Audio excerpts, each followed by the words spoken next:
Music ने rebel बनाया। फिर राजनीति में उतरे ममदानी राजनीति में आने से पहले हिप हॉप रैपर थे।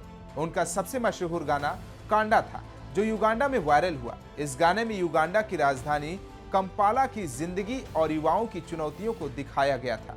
ममदानी कहते हैं कि संगीत के जरिए उन्होंने पहली बार महसूस किया कि समाज में असमानता और पहचान की राजनीति पर आवाज उठाना जरूरी है। कॉलेज से निकलने के बाद ममदानी क्वींस चले गए। वहां उन्होंने प्रवासियों, किराएदारों और ब्लैक वाइव्स मैटर जैसे आंदोलनों में हिस्सा लिया। इसी दौरान साल 2017 में ममदानी ने डेमोक्रेटिक पार्टी के साथ अपनी राजनीति की शुरुआत की। 2020 में वो न्यूयॉर्क स्टेट असेंबली के लिए चुने गए। 2022 और 2024 में उन्हें निर्विरोध जीत मिली। अपने कार्यकाल के दौरान ममदानी ने ऐसे मुद्दे उठाए जो सीधे आम लोगों से जुड़े थे।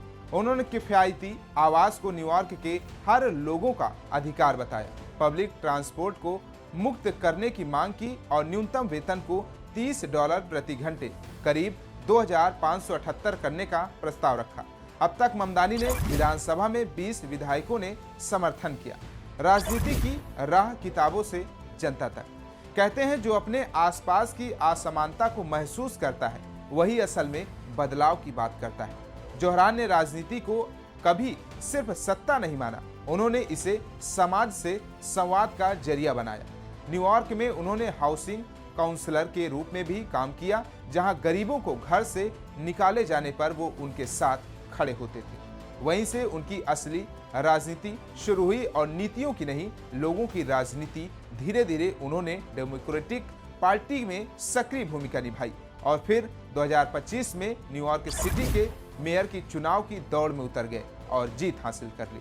लेकिन उनका कैंपेन बाकी से अलग था। कोई भारी भरकम स्लोगन नहीं, बल्कि लोगों की जुबान में बात करने वाला नेता। उनका नारा है रोटी, कपड़ा और मकान, भारतीय सोच का अमेरिकी मैदान पर इस्तेमाल। उन्होंने बॉलीवुड के रेफरेंस, इंग्लिश भाषा और आम लोगों की कहानी को अपनी राजनीति का हिस्सा बनाया।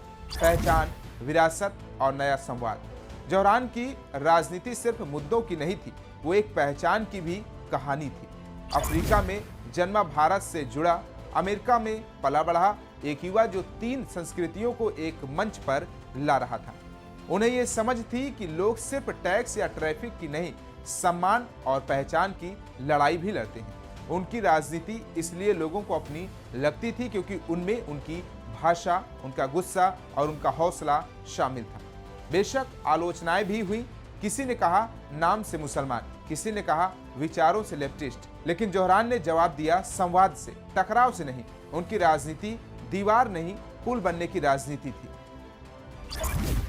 जीत और नया अध्याय। मई 2025 में जब न्यूयॉर्क सिटी में मेयर के लिए नतीजे आए तो दुनिया ने देखा तो लड़का जिसने कभी अफ्रीका में जन्म लिया था, वो भारत की कहानियों से बड़ा हुआ था और न्यूयॉर्क की सड़कों पर चला था, वही अब न्यूयॉर्क की जनता की आवाज बन चुका था। जोहरान ममदानी की जीत सिर्फ एक चुनाव नहीं थी, ये उन तमाम लोगों की जीत थी जो कहीं ना कहीं से आए थे, लेकिन कहीं पहुंचने का हौसला रखते थे। उनका कैंपेन इस बात का सबूत था कि आज की राजनीति में संस्कृति, भाषा और पॉप कल्चर से जुड़ा ही असली कनेक्शन है। नरेंद्र मोदी पर की थी टिप्पणी। जोहरान ममदानी की इजरायली पीएम नेतन्याहू और भारतीय प्रधानमंत्री नरेंद्र मोदी के खिलाफ सख्त बयानों के चलते आलोचना का सामना कर चुके हैं। ममदानी ने एक सवाल पर कहा था कि हमें नरेंद्र मोदी को उसी तरह देखना चाहिए जैसे हम इजरायली पीएम नेतन्याहू को देखते हैं। नेतन्याहू जैसे गाजा के लिए जिम्मेदार हैं, वैसे ही नरेंद्र मोदी गुजरात के 2002 के दंगों के लिए जिम्मेदार हैं। नरेंद्र मोदी पर जोहरान ममदानी के इस बयान की भारत और अमेरिका में आलोचना हुई थी। इस बयान के बाद न्यूयॉर्क के कुछ इंडो अमेरिकन और हिंदू समुदाय ने घृणास्पद बताया था। कई लोगों ने कहा था कि गुजरात दंगों के सभी आरोपों से नरेंद्र मोदी बरी हो चुके हैं। ऐसे में इस तरह की टिप्पणी के बाद ममदानी को माफी मांगना चाहिए। अमेरिका के न्यूयॉर्क सिटी का मेयर इलेक्शन इस साल दुनिया भर में सुर्खियां बटोर रहा था। इसकी सबसे बड़ी वजह डेमोक्रेटिक कैंडिडेट जोहरान ममदानी है। जोहरान ने इलेक्शन में कूदने के बाद से अपने प्रचार के तरीके से दुनिया का ध्यान खींच लिया था। अब बात करते हैं उनकी पार्टनर रमा दुआजी की। साल 2021 Zohran Mamdani New York state assembly के लिए चुने जा चुके थे और इसी दौरान एक डेटिंग ऐप पर उनकी मुलाकात हुई रमा दुआजी से।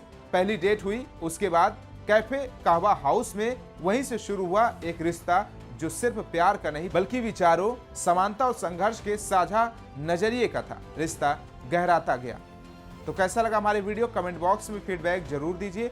बाकी तमाम देश और दुनिया की खबरों को देखने के लिए देखते रहिए स्टेट मिरर हिंदी।